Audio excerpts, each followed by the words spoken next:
so Gary, Bowling for Soup, Tub Thumper. Yeah? Yeah, so first question, up until Eric left last year, Okay. and then Rob joined, you were the only non-original band member for long enough, so what's it like not being the new boy anymore? Yeah, it's weird.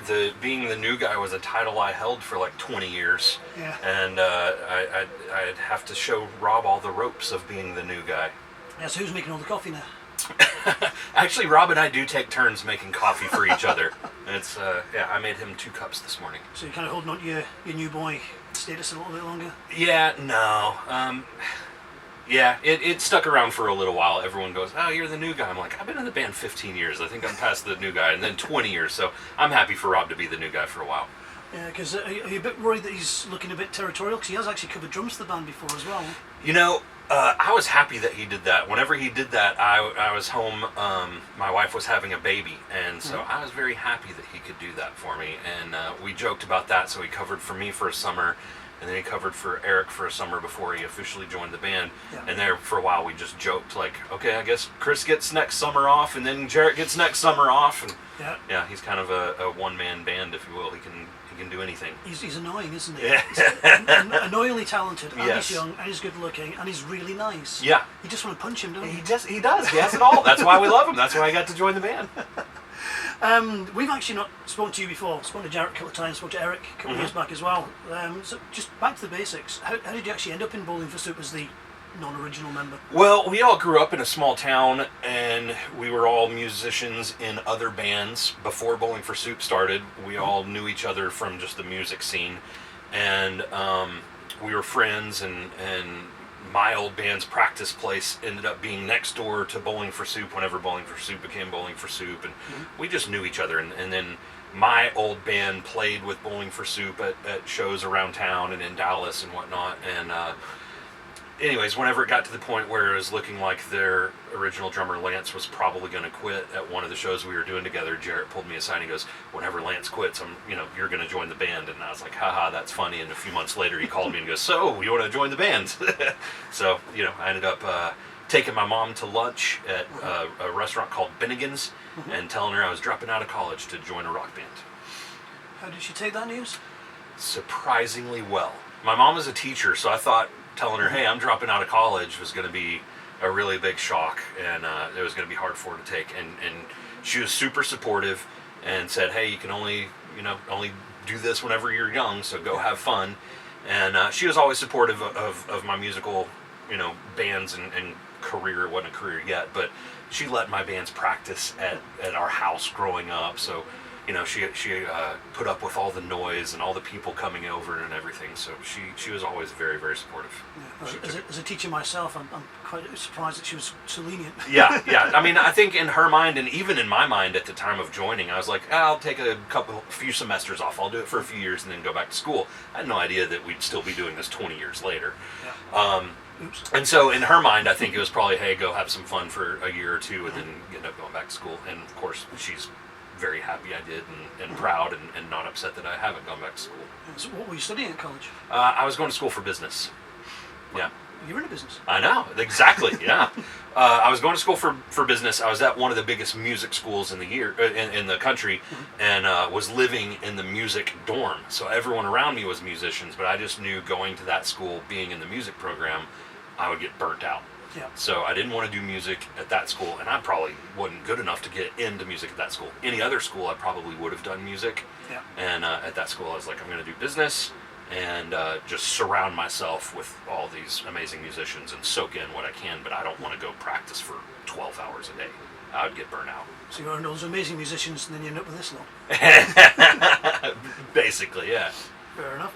How did you start drumming? Was that you led into it? Did it just appeal to you? Or? Whenever I was 12 or 13, my best friend and I were listening to, Guns N' Roses and stuff like that, and we decided we're going to be in a band. We want to do this, and one of us was going to play guitar, and one of us was going to play drums, and that was going to be the basics, the foundation of our band. And his aunt had a guitar that he could borrow, so I had to play drums. Fair enough. So I told my mom I wanted a drum set. She said, you have to join the school band. If you join the school band, then I'll get you a drum set for Christmas. I joined the school band, stuck with it all through high school, and did jazz band, marching band, orchestra, symphonic band, all that stuff. And anyways, stuck with it. She bought me a drum set for Christmas.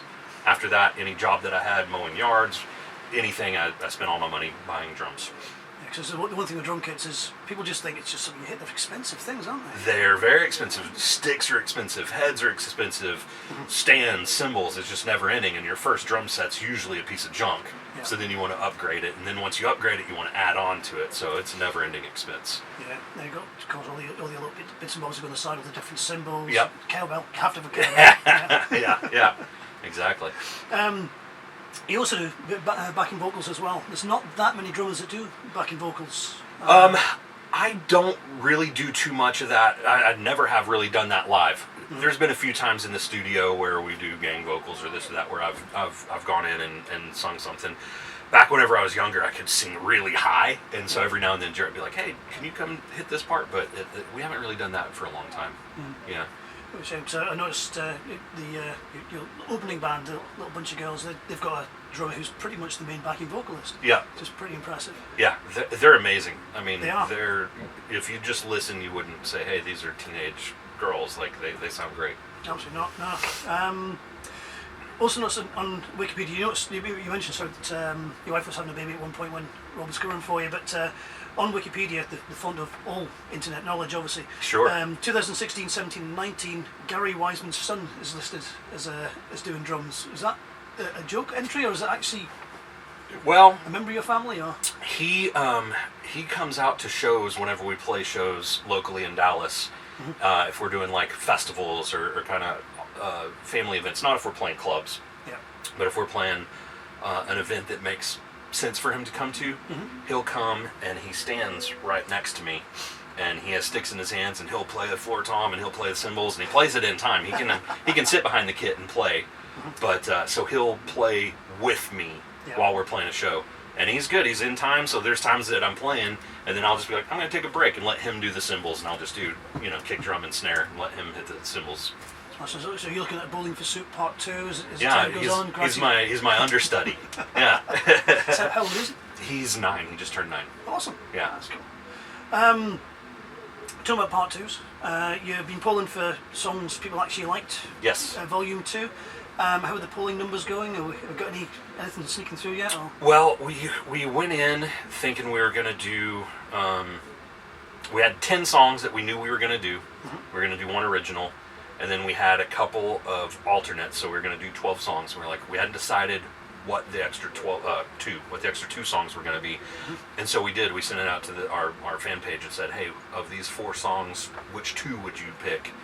And then we ended up deciding to just do all 4. So we're going to put them all out. It's just like you lot.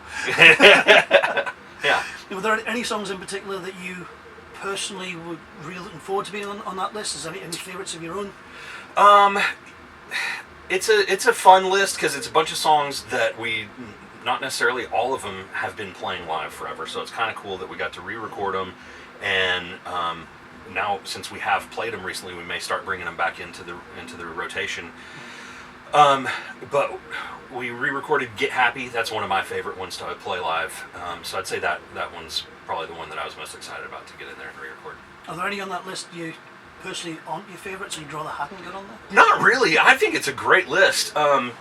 And like I said, there's some that we just hadn't played for a while. So Smoothie King's going to be coming out on there, and BFFF, which that one is one that my son was like, "I hope y'all do that." So that's a fun one. And that's what was fun for me, is a lot of what's going on this. It's not just the 1985s and the Girl All the Bad Guys Wants. They're songs people actually liked, so they had some success, but they're just maybe a little deeper cuts, and we hadn't played them for a while. So it's fun to get back in there and redo them. Yeah, that's good. Just got wind up. I normally wind up my interviews with Jarrett with a trivia sort of question, a trivia about the band sort of question, something maybe we don't know. Okay. So I'm going to ask you a question. If you don't know the answer to it, see if you can just come up with something that sounds really convincing that we can just sell to people. Okay. Okay. Why is the song "Sandwich" called Sandwich? Well, whenever Jarrett was writing the song, he was actually sitting on the toilet having a sandwich, and the idea hit him. Elvis. Yeah. There you go, And so he was having a sandwich, and he didn't want to call the song shit because he was taking a shit. So Toilet doesn't really work, does yeah, it? so Shit's sandwich. Yeah, and shit sandwich would be even worse, wouldn't it? Right. Sandwich. We actually were going to call a record shit sandwich for a while, but then changed it. I'm sure somebody has got one out there called shit sandwich. Gary, thank you very much for your time. I know you're on stage a bit now, so it's been an absolute pleasure to meet you. Hey, absolutely. Thanks for taking the time to come out and talk.